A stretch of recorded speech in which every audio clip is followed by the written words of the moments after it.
Sobriety Essays number 51, Taking a Trip. First of all, I will say that this essay was written in the late 80s and long before Google, so some of it no longer applies with the new technology. My name is Chuck, and in sobriety, I have had the opportunity to travel. I am still one of those people who, in order to live a reasonably comfortable and peaceful life with myself, needs to attend AA meetings on a regular basis. My experience has shown me that if I go as long as 7 days without a meeting, I become restless, irritable, and discontent. So I still enjoy going to meetings 3 times a week, and sometimes more if for some reason I become uncomfortable with me.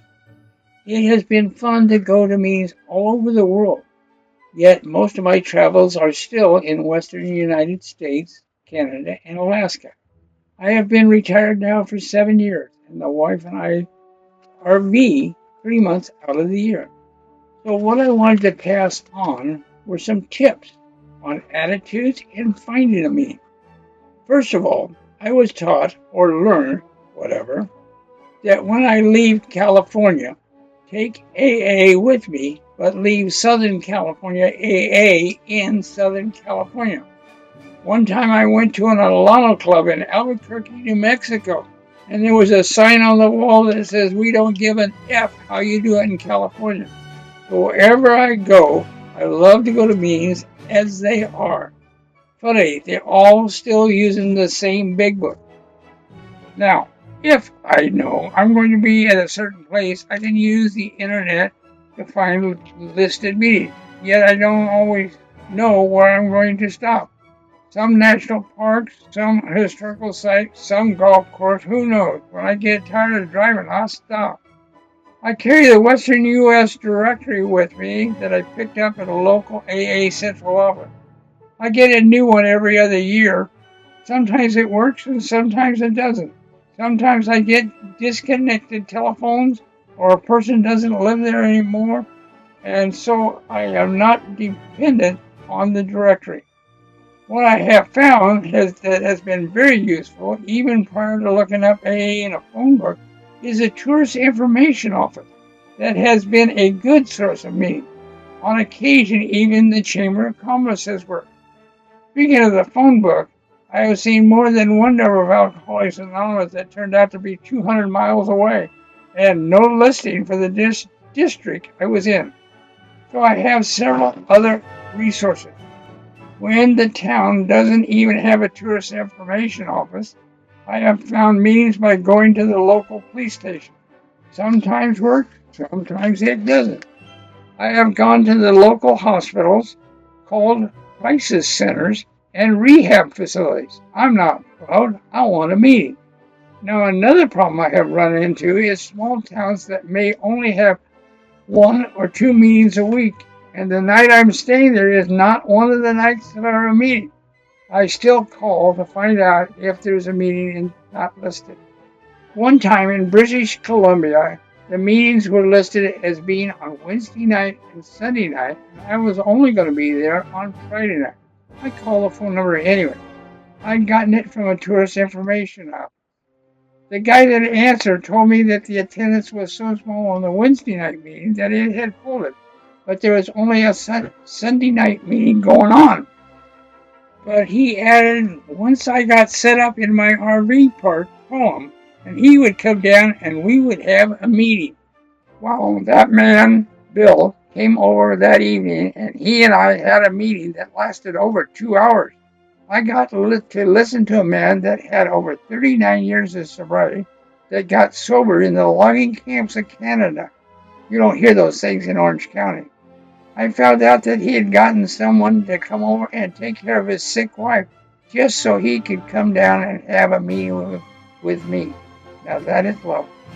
My wife, grandson, and I were involved in a major accident just south of a small town in Wyoming. After being treated for cuts and bruises, I asked about AA meetings in town.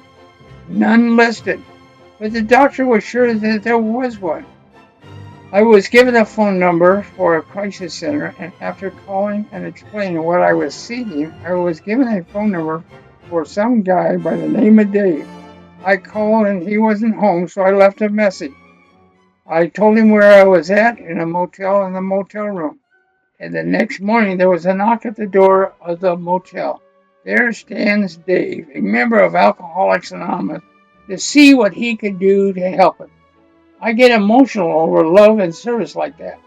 That night he took me to an A meeting where I got to meet all 6 members of the town of Lusk, Wyoming. It was like a feeling of coming home, like I was safe now and everything would work out. I've been to Friends of Bill W. meetings on board cruise ships and in very early sobriety, before they became routine, started one on board. I was 3 days out of England and needed a meeting, and seeing no listings for Friends of Bill W. meeting in the ship's daily newspaper, I went down to the purser's office and requested that any Friends of Bill W. contact me and my room number.